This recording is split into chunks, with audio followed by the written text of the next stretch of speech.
I am tired of myself. When you say I'm sick and tired of being sick and tired, that's the facilitator of change. That's when you're ready to say these words, no more excuses. No more excuses.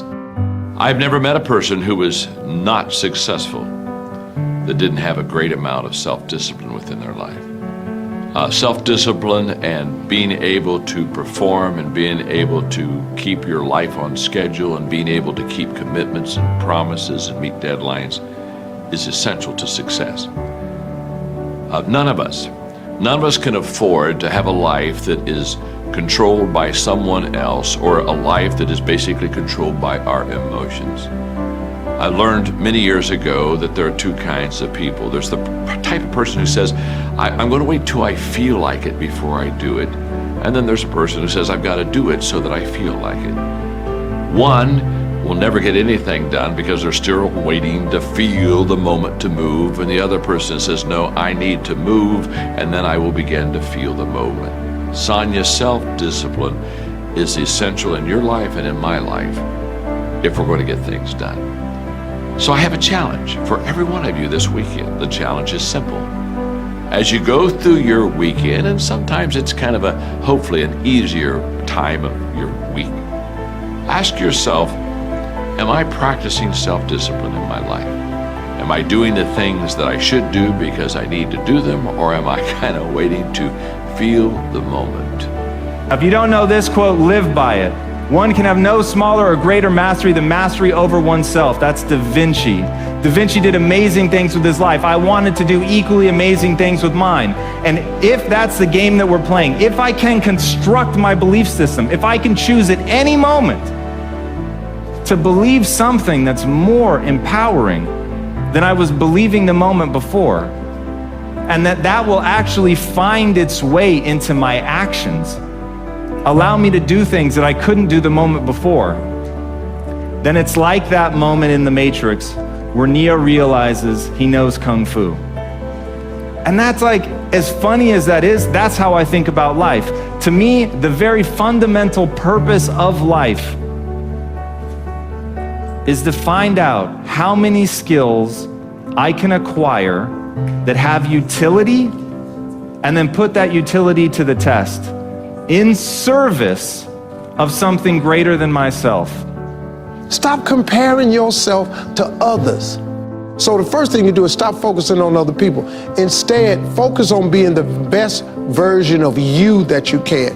Then you'll recognize that you deserve to sit at the big table with everybody else after you become the best that you can be. Now, once you've accepted that you have as much right to success and much right to succeed as anybody else, the next step is learning how to talk the talk. You have to get fluent in the language of success so you speak it with ease. Surround yourself with people who've accomplished their dreams and immerse yourself in the culture of achievement. The ideal situation for a man or woman to die is to have family members praying with them as they cross over. He said, but imagine, if you will, being on your deathbed and standing around your bed, the ghost of the dreams, the ideas, the abilities, the talents given to you by life, and that you, for whatever reason, you never went after that dream. You never acted on those ideas. You never used those talents. You never used those gifts. And there they are standing around your bed, looking at you with large, angry eyes, saying, we came to you, and only you could have given us life. And now we must die with you forever.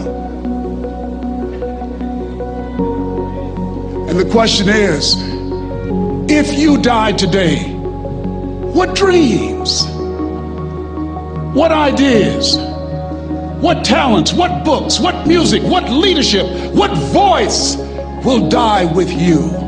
Miles Monroe, great orator and speaker, said the wealthiest place on the planet, it's not in the Far East where there's oil in the ground. It's not in South Africa where there are diamond mines. He said the wealthiest place on the planet is the cemetery, because there you'll find greatness that we've never seen. There you'll find talent and genius and potential never actualized. Perhaps that's why Henry David Thoreau wrote the words, "Oh God, to reach the point of death, only to realize that you've never lived." Maybe that's why some unknown writer wrote the words, "What if you live your whole life only to discover that it was wrong? That it was wrong. That you were chosen to do something else and you didn't do it." Repeat after me, please. Live full. Die empty. I want you to take some notes and some things, and I want you to think about your goals and dreams in the three categories that I mentioned: personal, professional, and your social contribution.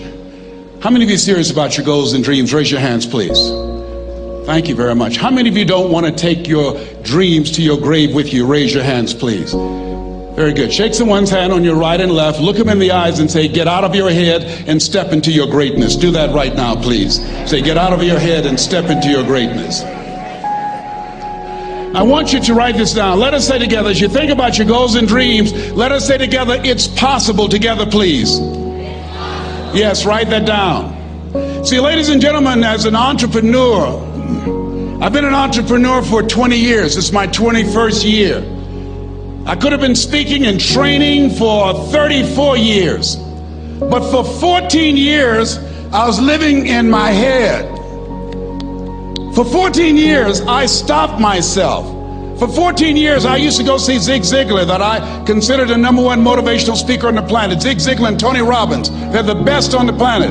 Bob Proctor, they're the best on the planet. Jack Canfield, Mark Victor Hansen, T. Harv Eker. I would go and see them, and then I would leave, and my conversation with myself was, my heart would say, "I can do that." And then my mind would ask, how? How would you do that, Les Brown? See, when I was in the 5th grade, I was identified as EMR, labeled educable mentally retarded. Put back from the 5th grade to the 4th grade. I failed again when I was in the 8th grade. I have no college training. And a man changed my life, and I'll never forget his name, Mr. Leroy Washington. He's in his 80s now, and he's blind from glaucoma, but he gave me a different vision of myself. I was in his class waiting on another student. He came in and said, "Young man, go to the board and work this problem out for me." I said, "Oh, sir, I can't do that." I said, "Why not?" I said, I'm not one of your students." He said, "Look at me." "Yes, sir." "Go to the board and work the problem out anyhow." I said, "Sir, I can't do that." He said, "Why?" I said, "Sir, because I'm educable mentally retarded, sir. I'm in special education." And the students started laughing. They said, "That's Leslie. That's not Wesley. He's DT. Wesley is the smart twin." He said, "What does DT stand for?" I said, I'm the dumb twin, sir." And as the students laughed at me, he came from behind his desk, he looked at me and he said, "Don't you ever say that again. Someone's opinion of you does not have to become your reality."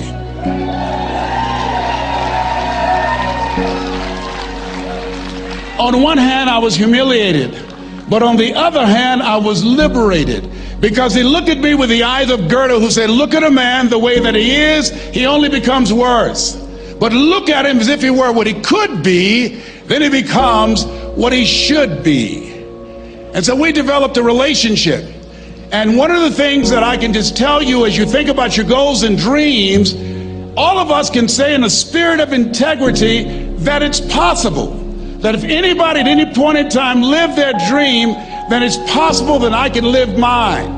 And what I did was, I made a mistake. I looked at my goals and dreams, and my mind said, "How will you do that?" I went from my heart to my mind, and I stayed up there for 14 years. 14 years. I can't bring those 14 years back. Those years are gone. And I've made a mission in my life to help people to stop putting it off and procrastinating. How many ever thought about something you wanted to do and you procrastinated, you talked yourself out of it? Raise your hand, please. There's a proverb that says, "If there's no enemy within, the enemy outside can do us no harm."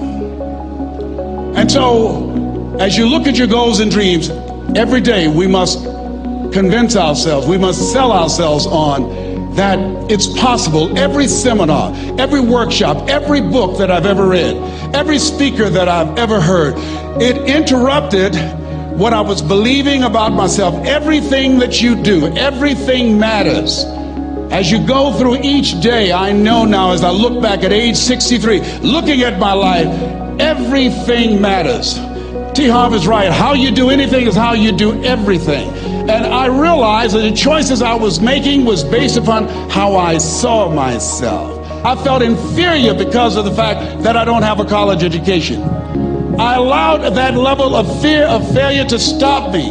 And because I never had any experience in it, I assumed that I could not do it. I was paralyzing myself by believing and assuming the limited part of myself as opposed to believing that I had something special. You have something special. There's something you want to do. Because you don't know how to do it doesn't mean that you can't learn. I like something that I heard. You don't have to be great to get started, but you have to get started to be great. Repeat after me, please. Leap and grow your wings on the way down. See, the people that will live their dreams, the 2% that will do that, these are, and write this down, become a risk taker. They're risk takers. They don't mind failing. They don't mind making mistakes. They're willing to take life on, take life in the collar. This, God said, if you're not willing to risk, you cannot grow. And if you cannot grow, you cannot become your best. And if you cannot become your best, you can't be happy. And if you can't be happy, then what else is there? I like what Helen Keller said. She said, life is short and unpredictable. Eat the dessert first.